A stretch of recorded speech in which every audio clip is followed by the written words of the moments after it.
तो बिहार में एक बार फिर नीतीश सरकार का रास्ता साफ हो गया है। आरजेडी, जेडीयू और कांग्रेस के महागठबंधन ने तमाम अनुमानों से बेहतर प्रदर्शन किया है और एनडीए को जबरदस्त हार का सामना करना पड़ा है।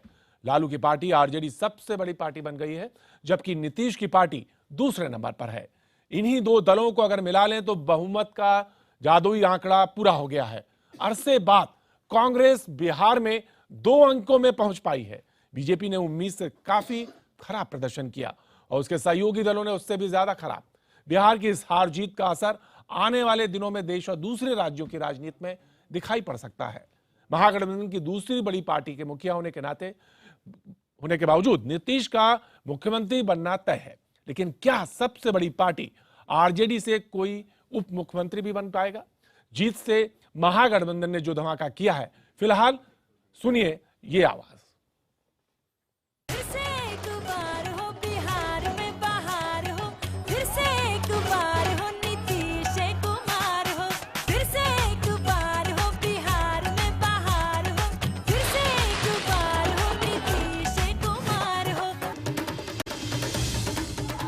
जश्न महागठबंधन की जीत का।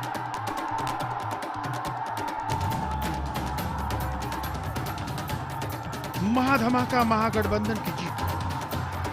जश्न नीतीश के घर के बाहर है तो जश्न आरजेडी के दफ्तर और लालू के घर के बाहर है।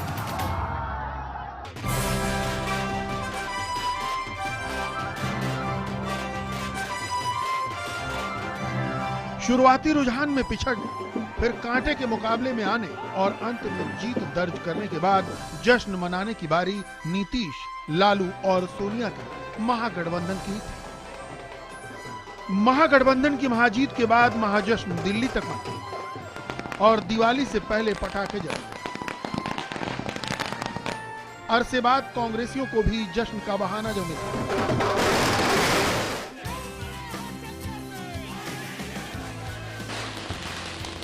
कहीं पटाखे तो कहीं मिठाई, लेकिन वजह एक, महागठबंधन की बड़ी जीत में जेडीयू को, आरजेडी को और कांग्रेस को सीटें मिली। महागठबंधन के महाधमाके में बीजेपी को तीसरे स्थान से संतोष करना पड़ा। एनडीए से बीजेपी को, एलजेपी को, हमको और आरएलएसपी को सीटें मिली। इसके लिए बिहार के सभी मतदाताओं को, बिहार के लोगों को मैं सबसे पहले बधाई देता हूं और समाज के हर तबके का समर्थन मिला है। नीतीश कुमार को बहुत बहुत बधाई, बहुत धन्यवाद। आप लोगों को धन्यवाद। नीतीश कुमार के नेतृत्व में बिहार का तरक्की, विकास तेजी से हम लोग मिल करके बिहार को हम नेशनल मैप पर हम लोग ले जाएंगे। एनडीए के खिलाफ जीत नहीं है, ये आरएसएस और बीजेपी और नरेंद्र मोदी जी के विचारधारा के खिलाफ, हिंदू को मुसलमान से लड़ाने के खिलाफ एक मैसेज है। रविवार की सुबह सूरज चढ़ने के साथ साथ सियासी रंग बदलने वाला साबित हुआ। शुरुआती रुझान में एनडीए लगातार ऐसी बढ़त बनाता दिखा कि बिहार चुनाव में शुरुआत से ही लगे दिग्गज भी जनमत को पढ़ पाने में नाकाम साबित। 2/3 बहुमत से हम जीतेंगे। महागठबंधन की महाहार हो गई है। यानी अमित शाह और मोदी की जो जोड़ी है, यही सबसे ज्यादा विजिबल है। हाँ, सब हमारे अध्यक्ष ने मेहनत की, हमारे प्रधानमंत्री ने मेहनत की, हम सब ने मेहनत की और जीत गए। अगर ऐसी कहीं परिस्थिति हो गई कि लोग कह सकते हैं कि जीतन मांझी ही बने मुख्यमंत्री, तो नीतीश कुमार से तो हम आवेदन नहीं देने गए थे, बने तो काम किया। उसी प्रकार से इधर भी अगर कुछ बात हो जाएगी तो हम उससे हटेंगे नहीं। सुबह का आलम यह था कि ईवीएम मशीनों के खुलते एनडीए खेमे में जीत के जश्न का सिलसिला शुरू हो गया। आतिशबाजी, नारेबाजी और होली दिवाली जैसा माहौल। लेकिन दिन चढ़ने के बाद तस्वीर जब बदली तो कार्यकर्ता गुलाल झाड़कर घर की तरफ विदा हुआ और बीजेपी के सहयोगी कमजोर कड़ी साबित हो गए। इसके बाद बीजेपी मजबूरी में सुर बदलती दिखाई। महागठबंधन को जो जनादेश प्राप्त हुआ है उसका मैं स्वागत करता हूं और साथ ही श्री नीतीश कुमार जी, श्री लालू यादव जी और श्री शरद कुमार जी को मैं अपनी तरफ से इस विजय के लिए बधाई देता हूं। चुनाव को लोकतंत्र का महापर्व कहा जाता है।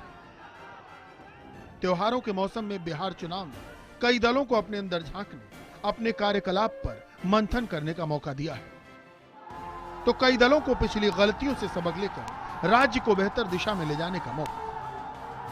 उम्मीद की जानी चाहिए कि परिपक्व होता लोकतंत्र जनता की कसौटियों पर खरा उतरेगा।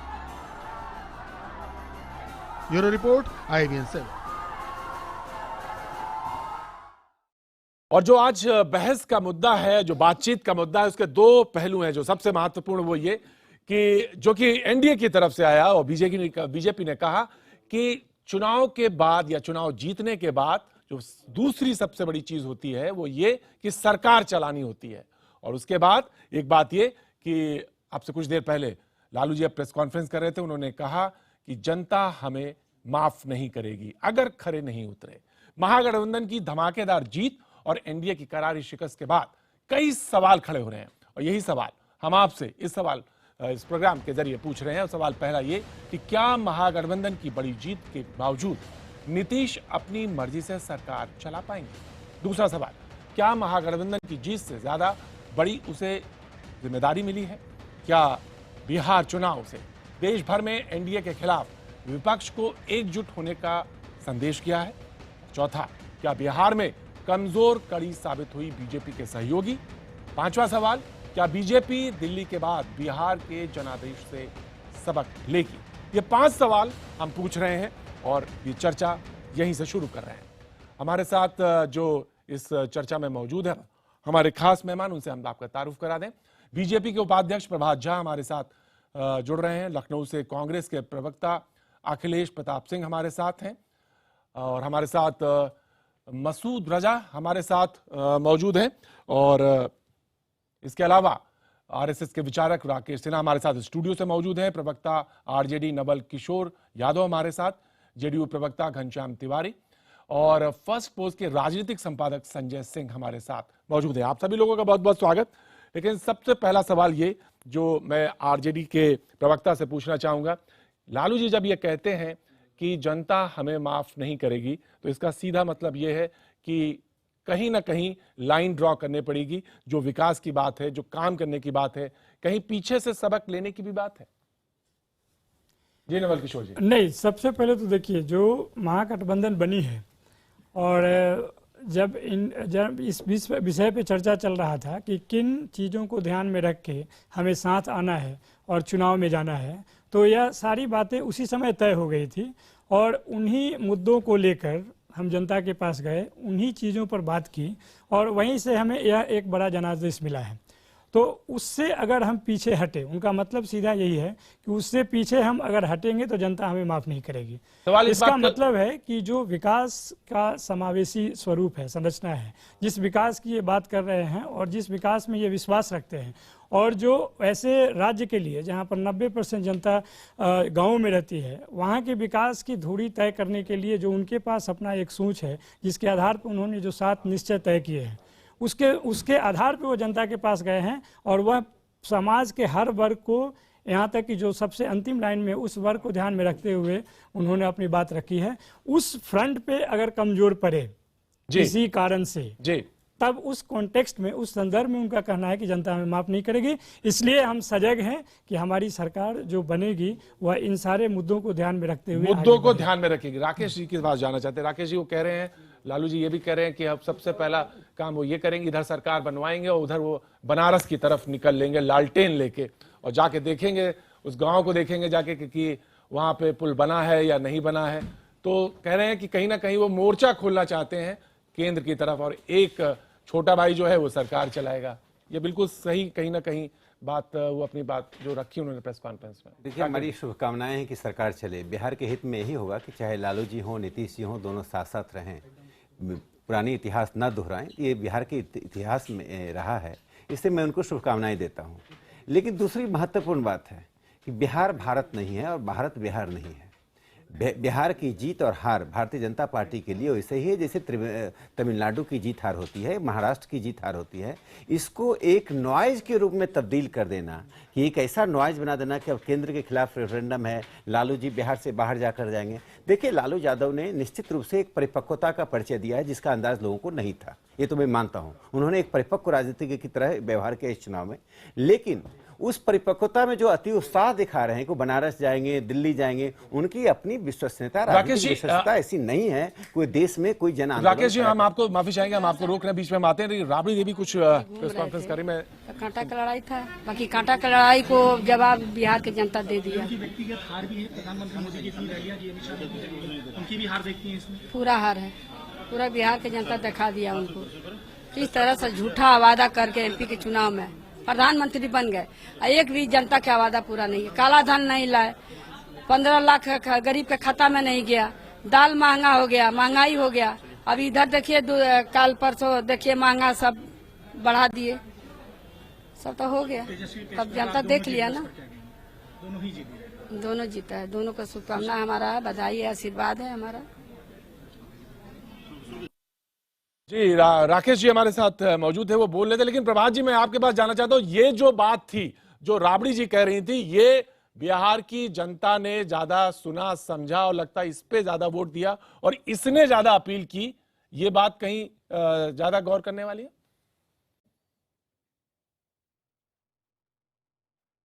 देखिए, जीत के बाद जो कुछ भी कहा जाएगा उसको मानना ही पड़ता है। अब उनको जीत के बहुत सारे कारण दिखाएंगे।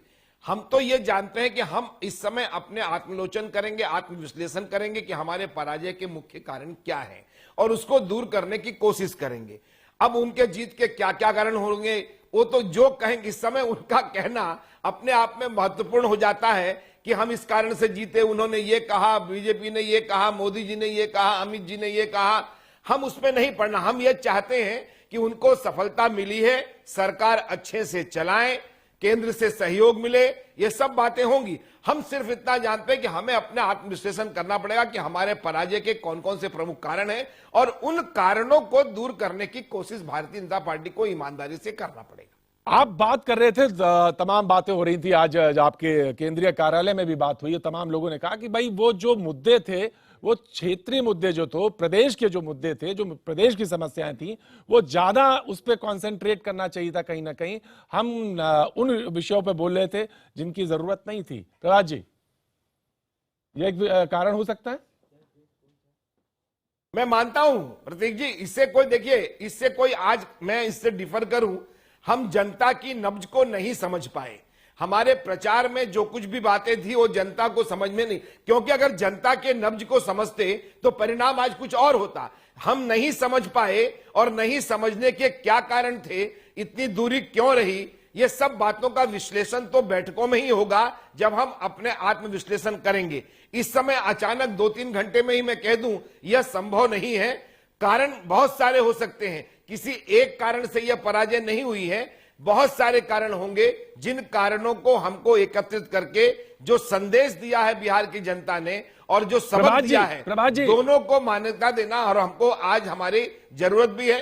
प्रभात जी, राबड़ी जी कह रही हैं ये मोदी जी की व्यक्तिगत हार भी है, क्योंकि ज्यादा उन्होंने इतनी रैलियां करी, इतना ज्यादा प्रचार किया, स्टेक पे सारा उनका ही था। हर पार्टी के नेता का दायित्व होता है कि वो अपनी पार्टी का प्रचार करे। प्रधानमंत्री जी की लगातार हम और उन्होंने रात दिन एक करने की कोशिश भी की, इसमें कोई दो मत नहीं, लेकिन बिहार की जनता के पल्स को, नब्ज को हम नहीं समझ पाए, इसको हमको स्वीकार करने में। अब जिनके नेताओं में दमी और प्रचार, बार बार कहा जाता है मोदी जी हमारे नेता हैं, अमित जी हमारे नेता हैं, अन्य हमारे नेता हैं, तो वो प्रचार नहीं करेंगे तो कौन करेगा। इसलिए प्रचार करना गुनाह नहीं है, परिणाम अनुकूल नहीं आया, इसका विश्लेषण हम निश्चित तौर पर ईमानदारी से करेंगे और उससे जो सबक मिला है उसको दूर करने की कोशिश करेंगे।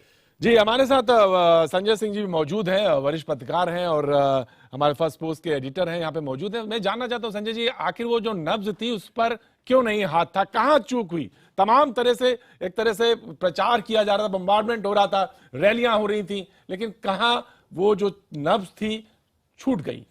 देखिए, एक ऐसा चुनाव है जो आज से 2 महीने पहले बहुतायत लोग ये मान करके चल रहे थे कि बीजेपी के लिए ये एक ऐसा चुनाव है जो उन्हें जीतना चाहिए।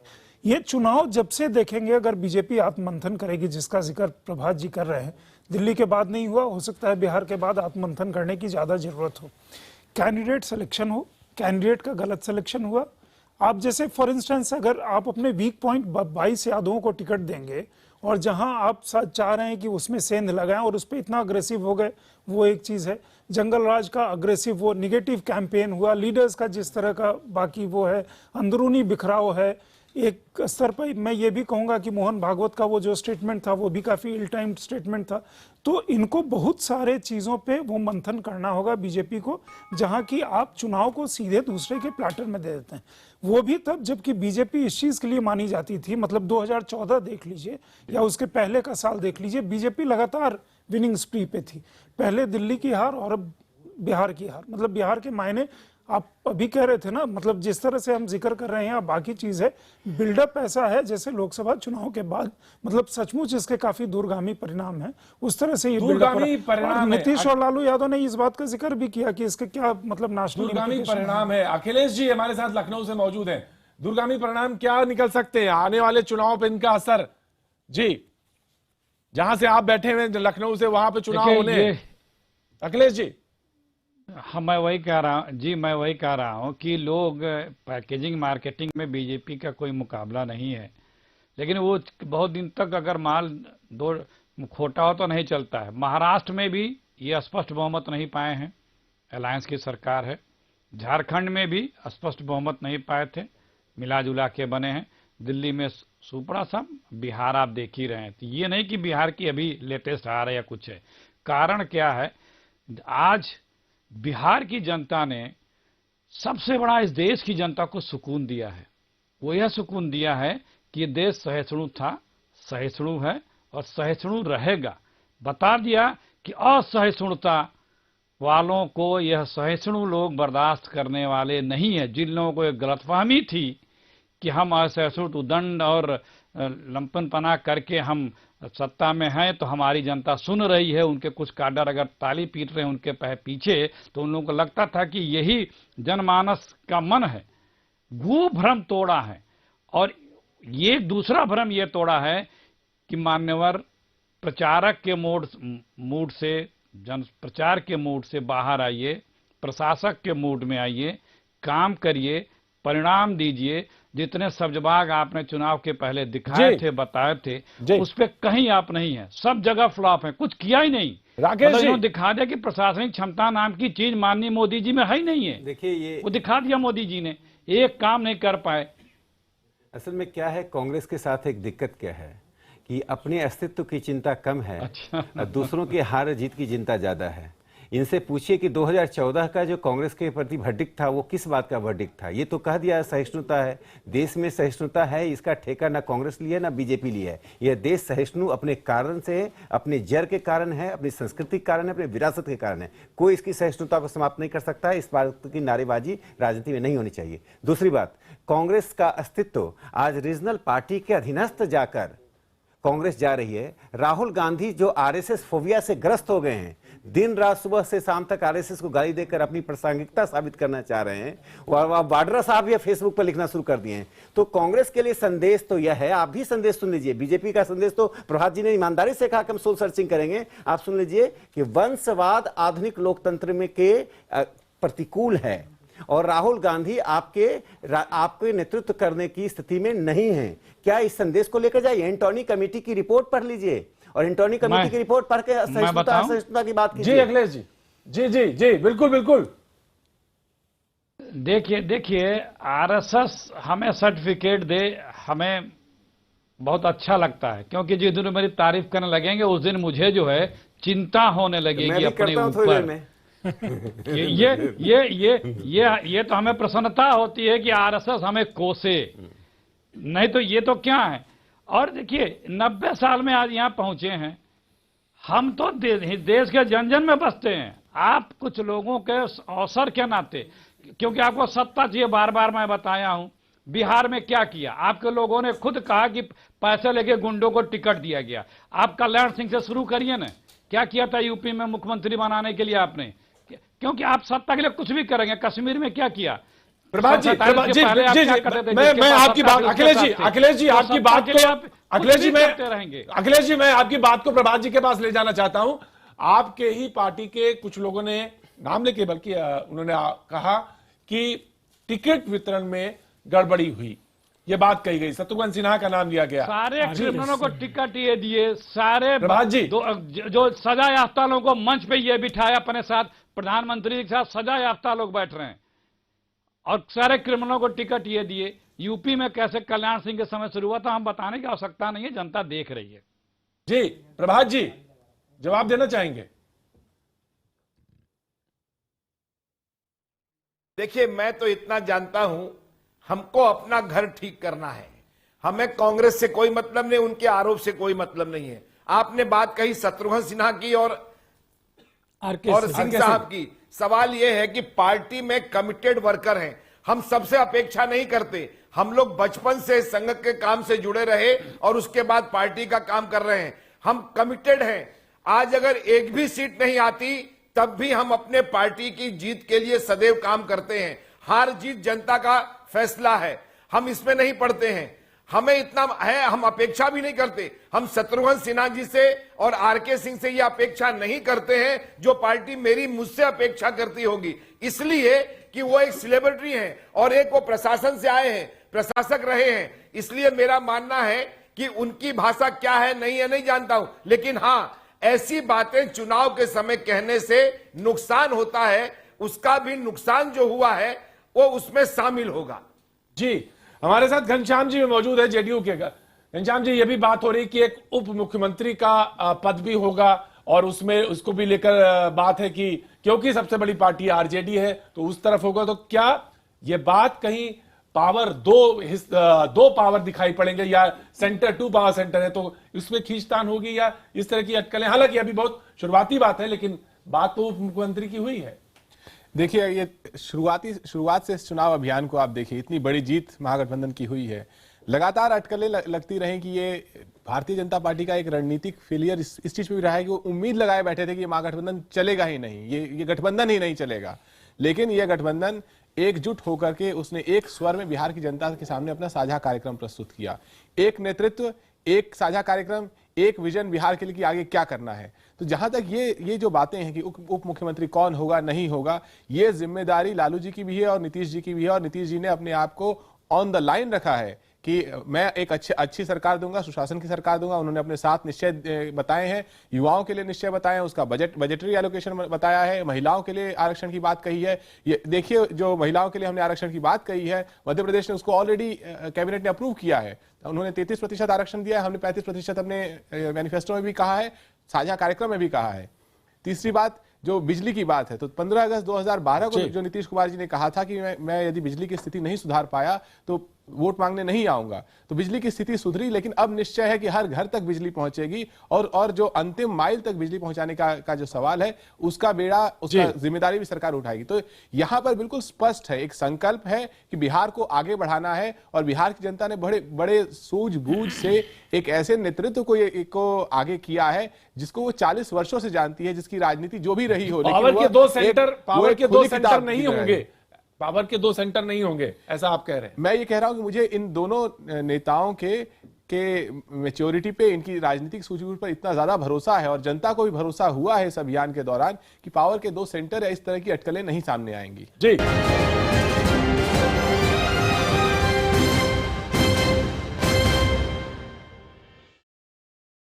बातचीत का सिलसिला लगातार जारी है और अब से कुछ देर पहले लालू प्रसाद यादव और नीतीश कुमार ने प्रेस कॉन्फ्रेंस की। आइए सबसे पहले देखते हैं कि वो बात सबसे महत्वपूर्ण क्या थी जो मुद्दा बनी।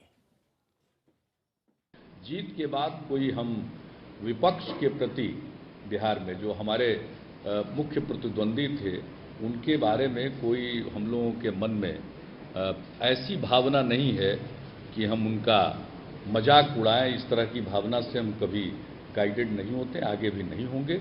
और बीजेपी के दफ्तर में हमने देखा इतना फूहड़ ढंग से ये रिजल्ट देख करके पोस्टल ऑर्डर वाला देह पड़ाका लालू नीतीश मुर्दाबाद, खत्म हुआ, ये वो फलाना। और आज सब लोगों ने बधाई दी है, प्रधानमंत्री जी ने भी दी है, और हम लोग यही चाहेंगे कि चुनाव के दौरान चाहे जो कुछ भी हुआ हो, लेकिन अब जनता का मैंडेट आ गया, महागठबंधन की सरकार बनेगी, तो केंद्र का सहयोग मिलना चाहिए और हम लोग देश की प्रगति के लिए एक जिसको सकारात्मक रवैया अपनाकर चलेंगे और उम्मीद करेंगे कि उधर से भी हो। इस जीत के शानदार जीत के बाद नरेंद्र मोदी जी को इस्तीफा देके गुजरात वापस जाना पड़ेगा, और आप लोग देखिएगा कि और क्या क्या कहना होता है। जी, ये जो बात है, ये दो बातें जो है दोनों ने कही, ये राकेश जी आपको लगता है ये स्ट्रेटजी है या एक डायरेक्शंस हैं जो दो तरफ अलग अलग जाते हुए डायरेक्शंस हैं? राकेश जी देखिए, आज एक शुभ मुहूर्त है लोकतंत्र के लिए, मैं शुभ मुहूर्त मानता हूं। जो भी जीतता है तो अशुभ मुहूर्त में कोई अशुभ बात नहीं करनी चाहिए, लेकिन जब लालू जी जब ये बात कह रहे हैं कि नरेंद्र मोदी को इस्तीफा देना पड़ेगा, तो मुझे लगता है कि लालू जी वास्तविकता और यथार्थ से बहुत दूर जा रहे हैं। बिहार की हार का एक बहुत बड़ा मैं कारण मानता हूं कि भारतीय जनता पार्टी की प्रदेश इकाई में एक बड़ी संख्या में नेतृत्व का विकास पिछले 10 साल में हुआ, जिनकी सामाजिक और राजनीतिक अपील बहुत ही सीमित रही है। सीमित सामाजिक और राजनीतिक अपील वाले नेतृत्व ने एक कुलीनता का भी चादर ओढ़ा है। इसलिए केंद्र के प्रति तो कोई रेफरेंडम नहीं है, चूंकि समर्थन आधार इनका कम नहीं हुआ है। एक बात मैं लालू जी को कहना चाहता हूं कि लालू जी, आपकी विश्वसनीयता नहीं है।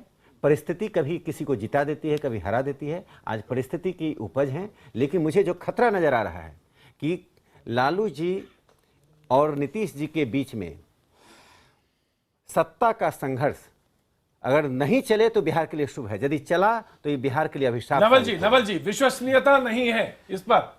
देखिए, अगर ऐसे परिणाम के बाद भी अगर किसी को ये लगता है कि विश्वसनीयता नहीं है, तो हमें लगता है कि अभी भी आत्ममंथन एक और डायरेक्शन में करने की ज़रूरत है। जहाँ तक बिहार का सवाल है, बिहार के ज़मीन से जुड़े हुए नेता बिहार में इतना काम किए हुए हैं, लोगों के साथ इतना उनका तालमेल है, संवाद है, जो कि उनके बाद से लोग और नरेंद्र मोदी कुछ और समझेंगे, लेकिन वहाँ की जनता असलियत में समझती है कि लालू जी क्या बोल रहे हैं। ऐसा स्पष्ट संवाद रखने वाले नेता को अगर कहा जाए तो हमें लगता है कि समझदारी की संकट है, नंबर 1। नंबर 2, उन्होंने जो ये बात कही कि मोदी जी को इस्तीफा देना चाहिए और वापस जाना चाहिए, उसका एक संदर्भ है। जिस आक्रामक तरीके से उन्होंने पूरा धन बल, राष्ट्र सत्ता और पूरे मंत्रालय और पूरी तरह से जो इस्तेमाल किया कि अब मेरे केंद्र मेरे पास है, राज्य भी मैं जीत के दिखाऊंगा, इस तरह का जो अहंकारी प्रयास था, उसको नीचा करने के लिए, उसको तोड़ने के लिए यह उनका स्टेटमेंट है। इस संदर्भ में देखा जाना चाहिए। उनको केंद्रीय स्तर पे उनको मैंडेट है, उसको कोई खारिज नहीं कर सकता है। जी। लेकिन जिस तरह से उन्होंने बिहार के चुनाव में जिस तरह का अहंकार, जो कि कई लोगों ने कहा अहंकारी सांगवाद का डिबेट आया वहां पर, और जिस तरह से अमित शाह ने कहा कि अगर यहाँ पे भाजपा हारेगी या एनडीए हारेगी तो पाकिस्तान में क्रैकर्स बजेंगे, इन सारे चीज़ों को ध्यान में रखते हुए यह स्पष्ट संकेत देने का प्रयास किया है कि यह इस्तीफा तुल्य है। इस्तीफा तो कोई ले नहीं सकता है, लेकिन इस्तीफा तुल्य है। घनश्याम जी, मैं आपसे ये जानना चाहता हूँ कि नीतीश जी की बात ज्यादा अपीलिंग लगती है या लालू जी की बात ज्यादा अपीलिंग लग रही थी? देखिए, ये इस्तीफा वाली बात अपील की नहीं है। बात यह है कि दोनों लोग अपने तरीके से इस जीत का आकलन कर रहे थे और बड़े ही सरल तरीके से ये बता रहे थे कि देखिए, हमारी ऐसी संस्कृति नहीं है कि हम जीतने के बाद किसी की खिल्ली उड़ाएंगे, हम खिल्ली नहीं उड़ाना चाहते। लेकिन जो लालू जी बात कह रहे थे उसमें भी एक सत्यता है। देखिए, 2014 में जब बिहार में भारतीय जनता पार्टी को एक बड़ा जन समर्थन मिला था, तो क्या माहौल था? सबका साथ सबका विकास का नारा था, अच्छे दिन का ख्याल था, वो विजन था। आज देखिए, जब प्रधानमंत्री जी ने इतनी रैलियां की, इस पूरे अभियान को आप देखिए, ये अभियान शुरू हुआ, प्रधानमंत्री जी की तस्वीरें अखबार में आई कि वो बिहार में विकास करना चाहते हैं, और ये अंत हुआ, गाय की तस्वीरें बिहार में आई और सुशील मोदी जी को ये ट्वीट करना पड़ा। ये वो सुशील मोदी हैं जिन्होंने कहा था कि बिहार में लव जिहाद नहीं हो सकता, उन्हें ये ट्वीट करना पड़ा। ये चुनाव बीफ ईटर्स और नॉन बीफ ईटर्स के बीच में है। तो इस तरह का जो अभियान इन्होंने छेड़ा, सबका साथ सबका विकास की धज्जियां उड़ गई। अच्छे दिन का तो जिक्र ही नहीं हुआ, इस हद तक जिक्र नहीं हुआ कि जब नीतीश जी ने अपने चुनावी अभियान में कहा हमें पुराने दिन ही लौटा दीजिए, तो जनता ने उसका भारी समर्थन किया। तो जो लालू प्रसाद जी ने कहा है कि नरेंद्र मोदी जी को वापस जाना पड़ेगा, एक बात तो स्पष्ट है कि आज उनका जो समर्थन है बिहार में, चाहे युवाओं के बीच में हो, महिलाओं के बीच में हो, जो चाय वाला प्रधानमंत्री बना था आज वो सूट बूट वाला दिखाई दे रहा है, जनता उसके साथ नहीं है और इसका भारी प्रभाव पड़ सकता है। जी प्रभात जी,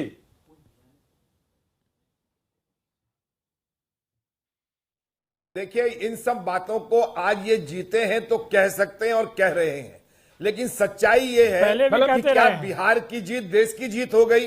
ये तो नहीं मानना चाहिए। हाँ, बिहार की जीत तो है, लेकिन देश की जीत नहीं है। देश में तो भारतीय जनता पार्टी जीती है और समय पर हर चीज का उत्तर दिया जाएगा। आज हमको जितनी समझाई चलिए ये बात है प्रभात जी, ये तो बात सच है कि अगर जीत होती तो तमगा तो लगता ना, तमगा तो लगता, ये बात तो सच थी ना। लेकिन ये भी बताइए, इतनी बुरी शिकस्त होगी, इसका कारण क्या था? इतनी बुरी शिकस्त होगी, ये क्या कारण था? देखिए, मैंने फिर कहा आपसे, एक कारण नहीं है। चुनाव के पहले दिन से अनेक कारण पैदा हुए होंगे, इसलिए यह शिकस्त हुई है। अब हम जब मंथन करेंगे, बैठेंगे, आत्मविश्लेषण करेंगे, तो एक एक कारण की जानकारी आएगी और उन कारणों को हम दूर करने की कोशिश की है। हर चुनाव में जीत हो या हार हो, उन परिणाम से संदेश और सबक दोनों चीजें मिलती हैं। हमें जो सबक मिला है उसको समझने की और सोचने की कोशिश करेंगे और उसको दूर करने की कोशिश करेंगे। एक बात मैं कहना चाहूंगा कि 2014 के जब नतीजे आए थे, नतीजे के जब रुझान ही आ रहे थे भारतीय जनता पार्टी के बड़े नेता बिहार के और उसके साथ साथ उनके एलाइज, उन्होंने तुरंत नीतीश कुमार जी का इस्तीफा मांगना शुरू कर दिया था। और नीतीश कुमार जी ने स्वयं को उस हार की जिम्मेदारी ली थी। मुझे यह नहीं दिखाई देता कि भारतीय जनता पार्टी ने ये इतना बड़ा अभियान चलाया। ये साधारण अभियान नहीं था, ये इंडस्ट्रियल स्केल का अभियान था। 64,000 दीवारों पर पेंट किया गया। अब की बार भाजपा सरकार 27,000 ऑटो इस्तेमाल किए गए, 2100 बसें इस्तेमाल की गई। तो यह असाधारण अभियान था। इस असाधारण अभियान में दो चेहरे लगातार दिखाई दे रहे थे, अमित शाह जी और प्रधानमंत्री जी, इनके हजारों पोस्टर पूरे बिहार में लगे थे। मुझे यह नहीं दिखाई देता कि इस जीत की जिम्मेदारी कौन ले रहा है, उस जिम्मेदारी को कौन इंगित कर रहा है। ये इसलिए मैं पूछ रहा हूं, इसलिए नहीं कि जीत में कोई दम्भ है, बल्कि मैं तो विनम्रता से इस जीत को जनता की मंशा मानता हूं। लेकिन ये जरूर पूछना चाहूंगा, जो भारतीय जनता पार्टी के नेता उस दिन, जिस दिन लोकसभा के परिणाम आए थे, नीतीश कुमार जी का बढ़ चढ़ के इस्तीफा मांग रहे थे, आज वो लोग आत्ममंथन के किस दौर में जा रहे हैं? राकेश जी, देखिए, मुझे एक बात लगती है कि मैं एक उदाहरण देता हूं। 1983 में आ रहा हूं आपके पास, मैं आप ही के पास आ रहा हूं। 1983 में जम्मू कश्मीर में और दिल्ली में भारतीय जनता पार्टी बुरी तरह से हारी थी और उसके बाद एक कृष्णलाल शर्मा कमेटी बनी, आत्ममंथन हुआ, पार्टी ने वैचारिक संगठनात्मक स्तर पर किया। जिस पार्टी के एक लंबा इतिहास है और कलेक्टिव लीडरशिप है, उस पार्टी में यह इन चीज़ों को, इस फलक्रम को शिफ्ट करना बहुत आसान होता है, चीज़ों को ठीक करना। एक बात मैं जोड़ना चाहता हूं इसमें कि देखिए, लालू जी और नीतीश जी की आज जीत हुई है। मैंने तो पहले कहा लालू जी में एक परिपक्वता का परिचय दिया इस बार, और जो अनपेक्षित लगा। लेकिन दोनों ही दो प्रकार की राजनीतिक संस्कृति का प्रतिनिधित्व करते हैं, जो आज के प्रेस कॉन्फ्रेंस में दिखाई पड़ा।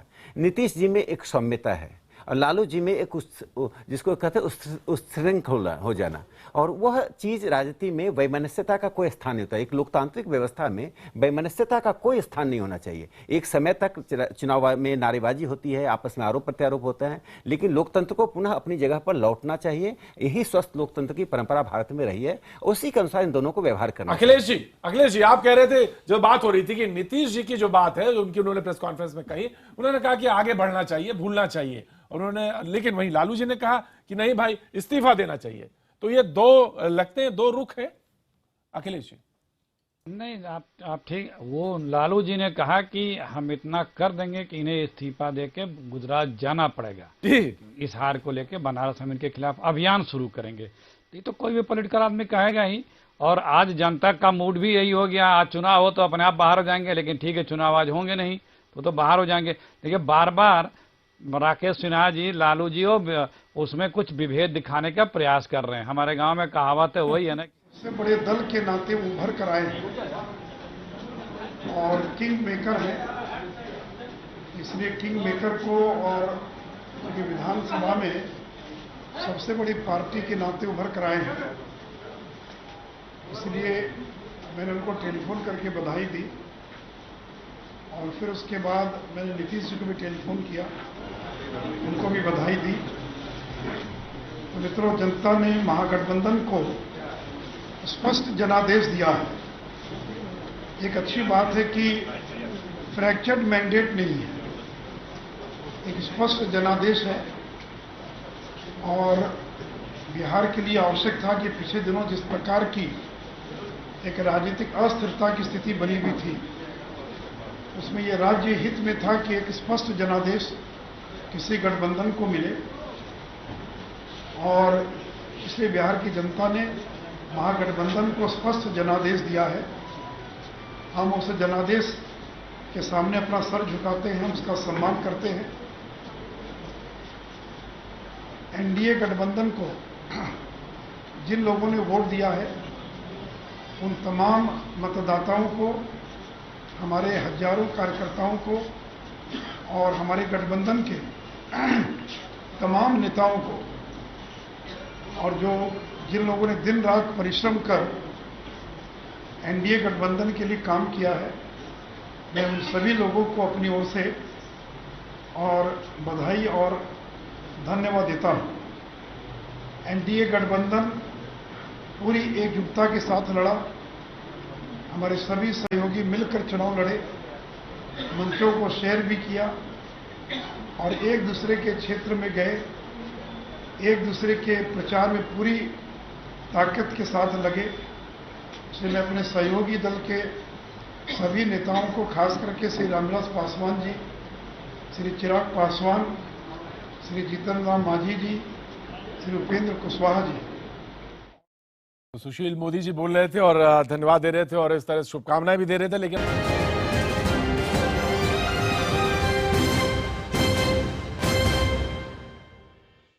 बहस के सिलसिले को एक बार फिर से जोड़ते हुए और हमारे साथ हम पार्टी के मंसूद रजा साहब मौजूद हैं। मंसूद रजा साहब, कहा जा रहा है कि हार का एक बहुत बड़ा कारण यह भी रहा एनडीए के कि जो उनके अलाइज थे उन्होंने उतना अच्छा नहीं किया, वो नहीं लड़ पाए चुनाव उतना बेहतर। जी सर, बहुत बहुत शुक्रिया समय देने के लिए सर। और हम लोग का समय भी कुछ खराब चल रहा है और कुछ सहने की भी आदत हो गई है। और सर ठीक है, नहीं ऐसा वक्त ये आप तो सही कह रहे हैं सर कि हम लोग ने उतनी रिस्पॉन्स, जितनी हम लोग की उम्मीद थी उतनी सीटें नहीं हम लोग ला पाए। इसके लिए हम लोगों को सर जोड़ के मंथन करनी होगी। हम लोग के 21 मेंबर खड़े हुए थे, इलेक्शन लड़ रहे थे और हम लोग 2-3 पे सिमट गए। बहुत सोचने की बात है।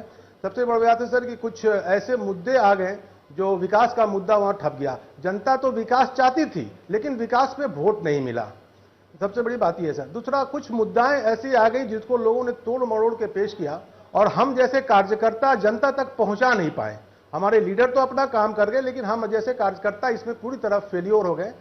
और उनकी बात जो मोड़ तोड़ के पेश किया गया, चाहे वो आरक्षण का मुद्दा हो या गौ मांस का जो भी मुद्दा हो, वो पहुंचाने में हम लोग विफल रहे। इसलिए हम लोग की हार हुई और हार हम लोग स्वीकार करते हैं और उम्मीद करते हैं कि जो आने वाली सरकार है अपने वादों पर खड़ी उतरेगी और अगले 5 साल वाले जो इलेक्शन में ये नहीं कहे कि हमने वादा नहीं किया था, ये नहीं किया था। मंसूर साहब, आपकी विनम्रता काबिले तारीफ है, लेकिन ये बात सच है कि चुनाव लड़े जाते हैं और जीतने के लिए भी लड़े जाते हैं, स्ट्रेटजी भी बनाई जाती है, स्ट्रेटजीज रखे जाते हैं। लेकिन सच ये है कि आप लोगों ने ये कहा कि टिकट जो है बंटवारा जो हुआ वो बहुत बेहतर नहीं हो पाया, चयन बेहतर नहीं हुआ। हालांकि नेता तो आपके गुब्बारे पे भी चले, उड़े भी, लेकिन वो सब चीजें प्रभाव नहीं डाल पाए। नहीं सर, देखिए जो सीट का बंटवारा हुआ वो सही हुआ। जो हम लोगों ने कैंडिडेट भी खड़ा वो पूरे कॉम्पिटेंट थे। ऐसी कोई बात नहीं है कि हम किसी पर इल्जाम लगा सकते हैं। सारा चीज सही था। लोगों ने जो बात की वो क्रोध में कही और सही वक्त पे नहीं की, तो उसका भी कुछ ना कुछ 1-2% भी अगर स्विंग हो जाता है वोट तो उसका इफेक्ट काफी पड़ता है कैंडिडेट पे। वो हम लोग सह रहे हैं और उसका नतीजा ही हुआ कि सही बात सही समय पर नहीं कहने की वजह से और बात को अगलों ने ये जो सही बात है अपनी बात जनता तक पहुंचा दी। हम लोग कामयाब नहीं हुए जनता तक पहुंचाने। मंसूर साहब, जो सही बात है सही समय पे नहीं कह पाए, ये कौन सी सही बात थी जो कहना चाहते थे आप?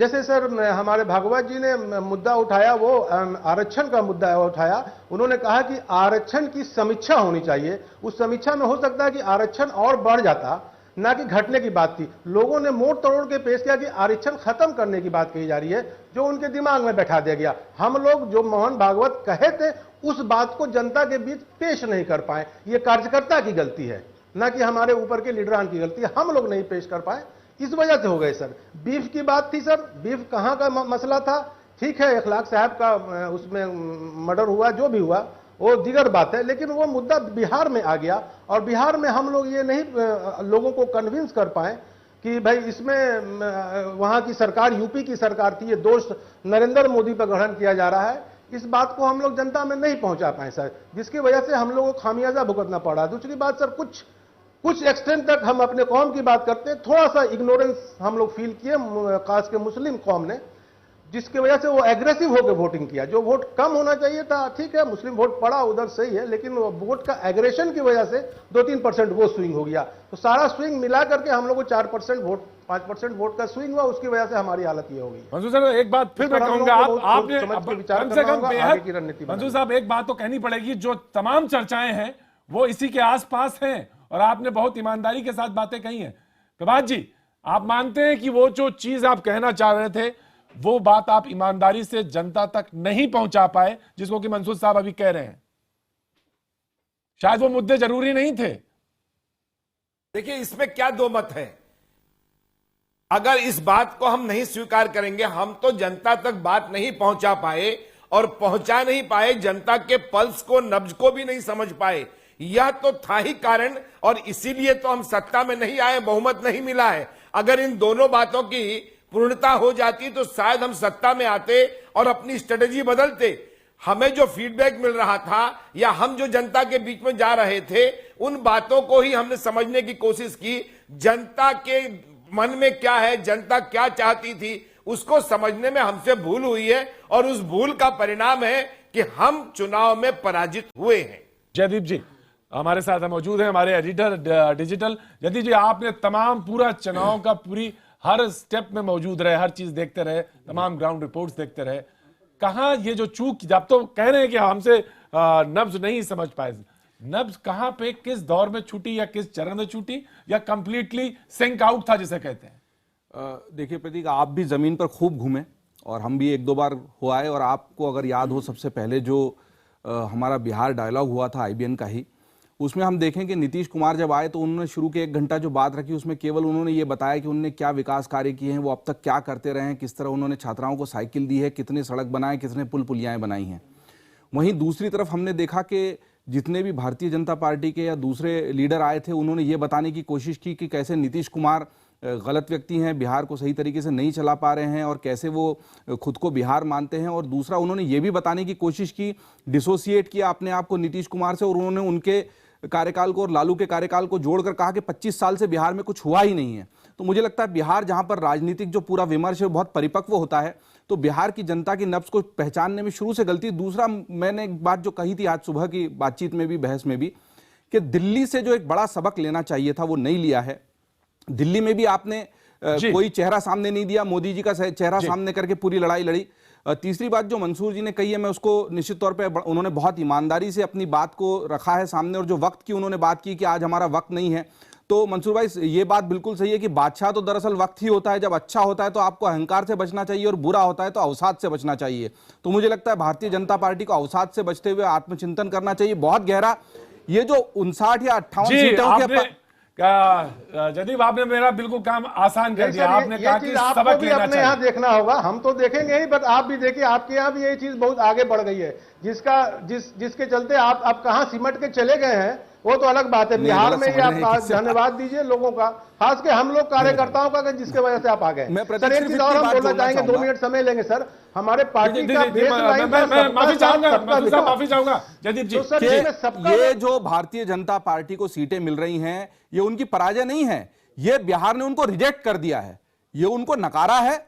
और भारतीय जनता पार्टी को इस सच को स्वीकार करते हुए बहुत बेहतर तरीके से प्रभात जी भी यहां पर बैठे हुए हैं, और वहीं पर हमने आज ये देखा है कि किस तरीके से प्रेस कॉन्फ्रेंस में नीतीश कुमार पूरी तरह से सौम्य परिपक्व होते हुए उन्होंने अपने सामने के माइक को लालू प्रसाद यादव को बढ़ाया, और जब लालू जी को लगा कि नहीं पीसी खत्म हो गई, तब कांग्रेस की तरफ भी बढ़ाया।